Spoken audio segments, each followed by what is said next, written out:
मेरा नाम बताने की जरूरत नहीं है, लेकिन मेरी कहानी सुनना जरूरी है। मेरी बीवी शैना आज मुझे हर हफ्ते बहुत प्यार देती थी, लेकिन हर इतवार की रात मुझे अपने करीब नहीं आने देती थी और अलग कमरे में जाकर सो जाती थी। शुरू में मैंने इस बात को नजरअंदाज किया, क्योंकि बाकी दिनों में वह मुझ पर इतनी मोहब्बत लुटाती कि मुझे किसी शिकायत का मौका नहीं मिलता था। लेकिन धीरे धीरे मेरे अंदर एक अजीब सी बेचैनी पैदा होने लगी। पिता के इंतकाल के बाद हमारे घर में मैं, मेरा बड़ा भाई और हमारी बूढ़ी अम्मा ही थे। अम्मा लंबे समय से बीमार थी और घर की जिम्मेदारियां बिखरी हुई थी। हम दोनों भाई पूरी कोशिश करते थे, लेकिन घर वैसा नहीं संभल पाता था जैसा एक औरत संभाल सकती थी। एक दिन अम्मा की पुरानी सहेली हमारे घर आई। उन्होंने अम्मा की हालत देखी और सलाह दी कि अब घर में बहू आ जानी चाहिए। उन्होंने अपनी भतीजी शहनाज की तस्वीर दिखाई। वो बहुत ही खूबसूरत और सादगी भरी लड़की थी। अम्मा को पहली नज़र में पसंद आ गई।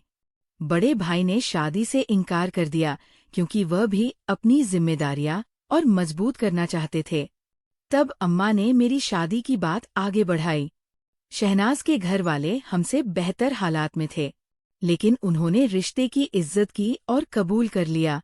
ये हमारे घर की पहली बड़ी खुशी थी।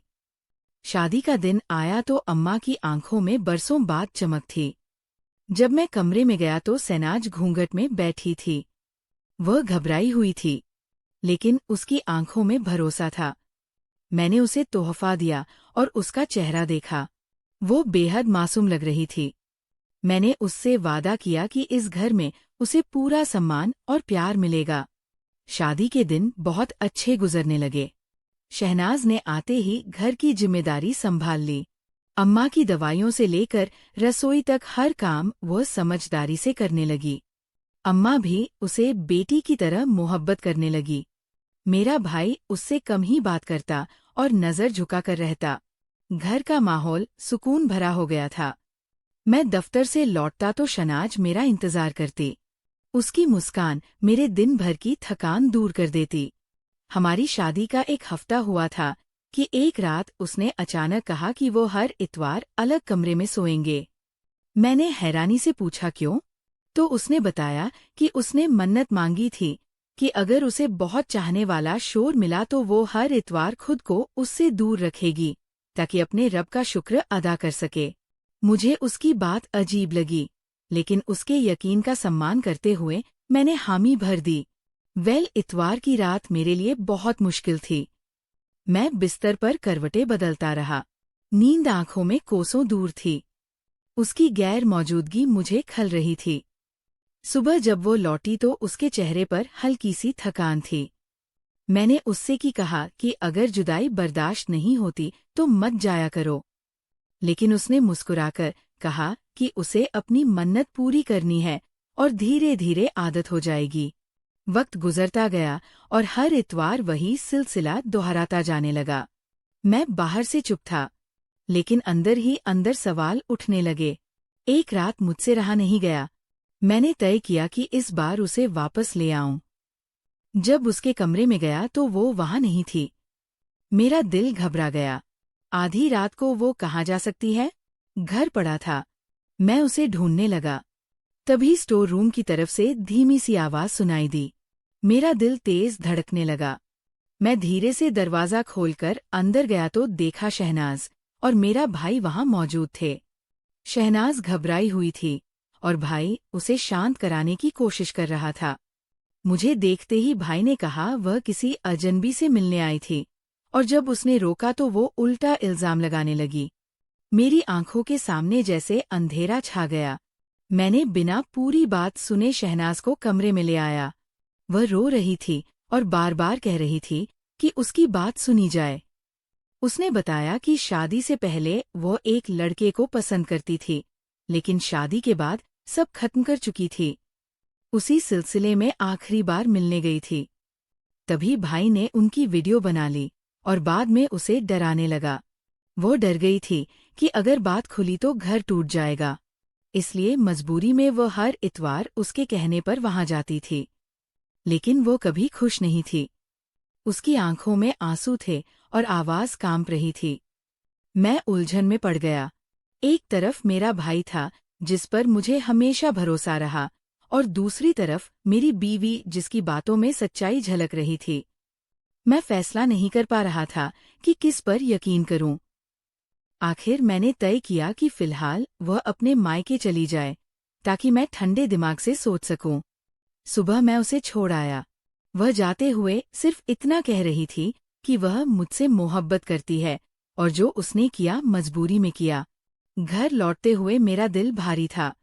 मुझे समझ नहीं आ रहा था कि सच क्या है और झूठ क्या है। यही उलझन मेरे साथ बनी रही। शहनाज को उसके मायके छोड़कर जब मैं वापस घर लौटा तो दिल में अजीब सा खालीपन था। रास्ते भर उसके आखिरी शब्द मेरे कानों में गूंजते रहे कि उसने जो किया मजबूरी में किया और वह मुझसे मोहब्बत करती है। घर में दाखिल हुआ तो अम्मा ने सबसे पहले यही सवाल किया कि सना आज कब लौटेगी। मैंने उन्हें यही कहा कि वह कुछ दिनों के लिए अपने घर गई है। अम्मा ने गहरी सांस ली और बोली कि घर उसके बिना सुना लग रहा है। सच तो ये था कि घर ही नहीं, मेरा दिल भी सुना हो चुका था। मैं सीधे अपने कमरे में चला गया, जहां उसकी मौजूदगी की खुशबू अब भी बसी हुई थी। तकिए पर उसका दुपट्टा पड़ा था, जिसे उठाकर मैंने सीने से लगा लिया। लेकिन अगले ही पल मेरे सामने स्टोर रूम का वेदर से घूम गया और मेरा मन फिर उलझन में डूब गया। मैं समझ नहीं पा रहा था कि किस पर भरोसा करूं। शाम को भाई मेरे पास आए। उन्होंने बहुत सादगी से कहा, ऐसी औरत पर भरोसा करना ठीक नहीं जो घर की इज्जत को दांव पर लगा दे। उन्होंने सलाह दी कि जितना जल्दी हो सके फैसला कर लो, वरना देर हो जाएगी। उनके चेहरे पर गंभीरता थी और आवाज में दुख जैसा कुछ था। मैं उन्हें देखता रहा। बचपन से लेकर आज तक मैंने उन्हें जिम्मेदार और सुलझा हुआ इंसान ही देखा था। उन्होंने कभी किसी से ऊंची आवाज में बात नहीं की थी। फिर ये मुमकिन है कि वही सब सच हो जो शहनाज कह रही थी। रात भर मैं जागता रहा। कभी भाई की बात याद आती तो कभी शहनाज के आंसू। सुबह दफ्तर गया तो काम में मन नहीं लगा। फाइलें खुली रही, पर नजरें सुनने में टिकी थी। दोपहर को मोबाइल पर शहनाज के में कई मिस कॉल थे। मैं चाहकर भी फोन नहीं उठा पाया। डर था कि उसकी बात सुनकर मेरा दिल फिर पिघल जाएगा और मैं बिना सच्चाई जाने फैसला कर बैठूंगा।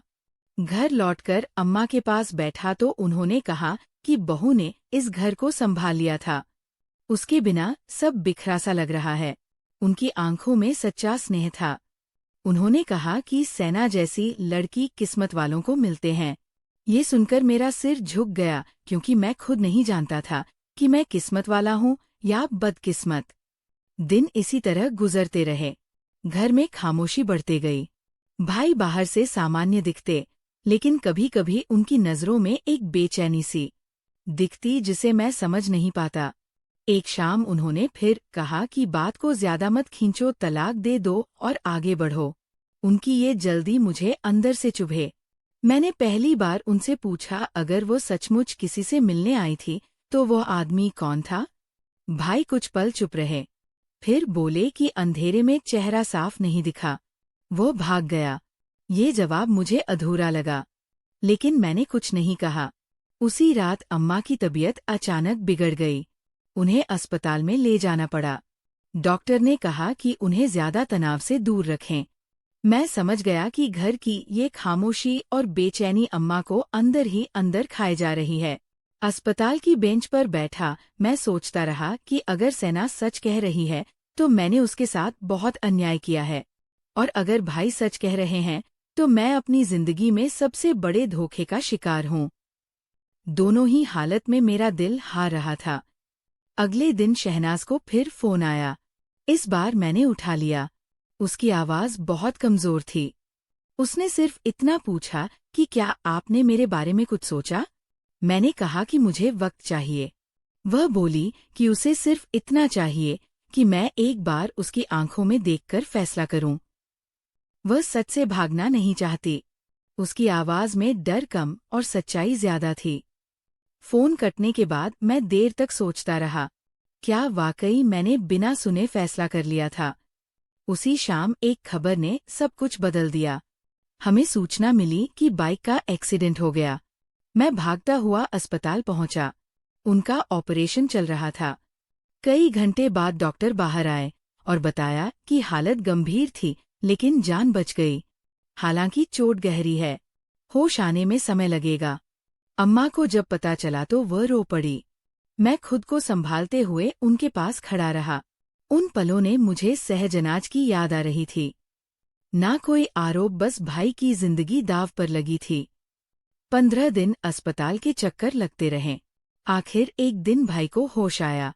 मैं उनके पास बैठा था। उन्होंने मुझे देखा और आंखों से आंसू बहने लगे। मैंने उनका हाथ थाम लिया। तभी उन्होंने टूटी हुई आवाज में कहा कि उन्हें मुझसे जरूरी बात करनी है। उनके चेहरे पर पछतावा साफ नजर आ रहा था और मेरे दिल की धड़कन तेज हो गई।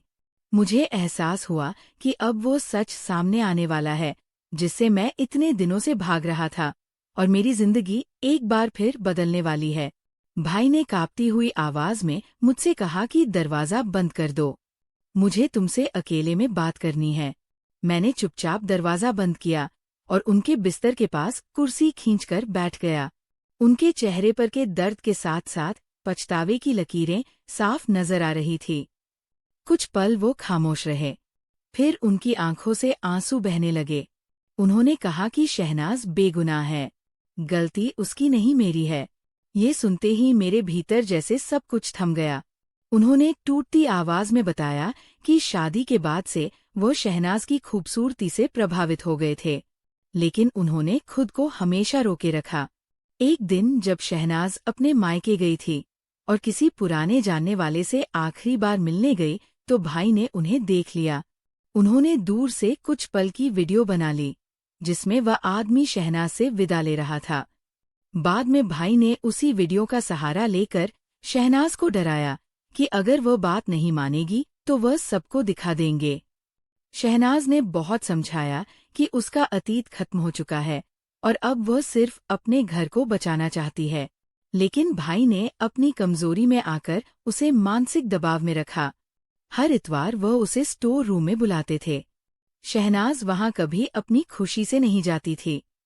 वो हर बॉर्डर और बेबसी में वहां खड़ी होती थी और विरोध करती।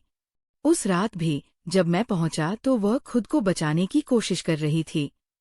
भाई रोते हुए बोले कि उन्होंने अपने हदें पार कर दी और अब खुदा ने उन्हें सजा दे दी।